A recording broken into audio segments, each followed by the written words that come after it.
104টির বেশি বোমা পাওয়া গিয়েছে, বুঝতে পেরেছেন? আইএসএফ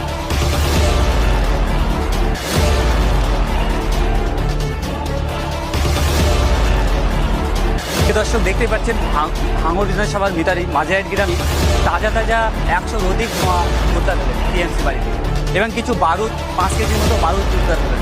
সরাসরি এখানে স্থানীয় মানুষ রয়েছে, তাদের জিজ্ঞাসা করব তারা এই বিষয়ে কি অভিযোগ তারা জানান। তৃণমূলদের কালচার। আজকে শুনলাম নাকি যখন বেলা 10টার সময় উত্তর কাশীপুর থানা নিরপেক্ষভাবে এই বোমগুলো উদ্ধার করতে আসে, গ্রাম সূত্র মারফত আমরা জানতে পারি, আমরাও এলাকার বাসিন্দারা ডাকে যে তুমি এসো, তুমি নেতৃত্ব, এবং এটা শওকত মোল্লা কাঁটাডাঙ্গা আজকের পোস্ট কাস্টে হাজার মানুষ সামনে বলেছে টিএমজির বাড়ি 200 বোম পাওয়া গেছে না, আইএসএফের বাড়ি পাওয়া গেছে, এটা টিএমজির বাড়ি। আমি শওকত মোল্লাকে হুঁশিয়ারি দিয়ে বলছি, আপনি আসুন, এসে দেখুন এটা টিএমজির বাড়ি না আইএসএফের বাড়ি, এটা সম্পূর্ণ তৃণমূল কংগ্রেসের বাড়ি। এবং এখানে 5 কেজি বারুদ, দড়ি এবং 104টির বেশি বোমা পাওয়া গিয়েছে, বুঝতে পেরেছেন? আইএসএফকে কতটা এই জায়গায় মারার চেষ্টা করেছিল মাঝেরাটি, আপনি ভাবতে পারবেন না।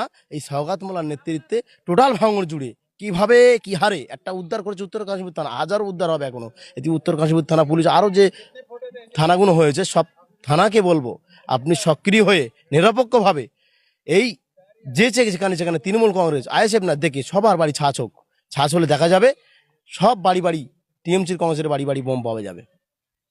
এবং শওকত মোল্লাকে বলবো প্রকাশ্যে বলার জন্য আপনাকে আসতে হবে, এসে দেখাতে হবে এই বাড়িটা কার বাড়ি।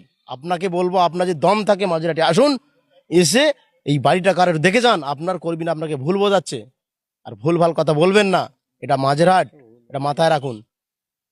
সামনে 26-এ নির্বাচন, মাঝিয়াটি গ্রামে টিএমসির বাড়ি থেকে বোম উদ্ধার হয়েছে, কি বলবেন? দেখেন, মাঝেরাটি বিগত দিনে আমরা দেখেছি ওরা ভরি ভরি এখানে বোম মেরেছে। বিগত দিনে আমাদের এমএলএ অফিসে অ্যাটাক করেছিল 2021-এ এবং 2023-এ। এমএলএ অফিস এখনও ফাটা আছে, এখনও দেয়াল টেয়াল ফেটে গেছে। এটা হলো শওকত মোল্লা যেদিন থেকে ভাঙড় বিধানসভায় দায়িত্ব পেয়েছে, অবজারভার হয়েছে, সেদিন থেকে ভাঙড়ে অরাজকতা শুরু হচ্ছে। পুকুর ছেঁচলে মাছ পাওয়া যায়, কিন্তু পুকুর ছেঁচে দেখা যাচ্ছে তৃণমূলের পুকুর, তৃণমূলের যা বাড়ি তাদের সেই জায়গা থেকে বোম পাওয়া যাচ্ছে, মেশিন পাওয়া যাচ্ছে এবং তৃণমূলের ছেলেরা আহত হচ্ছে। এবং বিগত দিনে আমরা দেখেছি কিছুদিন আগে মানুষও মারা গেছে।